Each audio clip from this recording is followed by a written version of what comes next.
আল্লাহ রাব্বুল আলামিন নারীদের জন্য হিজাব পর্দা ফরজ করেছেন। পর্দা যেন বাড়ির বাইরে গেলে পর্দা হইতে হবে, বাড়ির ভিতরেও যদি নন মাহরাম থাকে, গায়ের মাহরাম থাকে, যারা মাহরাম নয়, তাহলে তাদের থেকে পর্দাটা আরো বেশি জরুরি।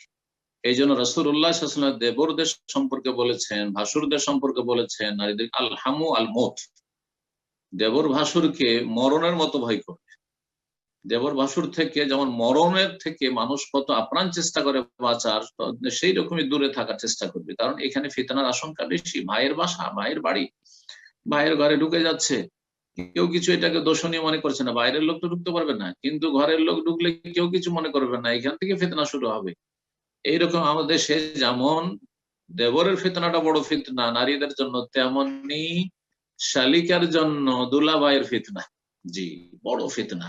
অধিকাংশ জেনাগুলি পারিবারিক জেনা আমাদের এই দুটো রাস্তা থেকে বেশি হচ্ছে, আর এর সাথে চাচাতো ভাই, মামাতো ভাই, খালাতো ভাই, এগুলোতে জেনাগুলি বেশি হচ্ছে।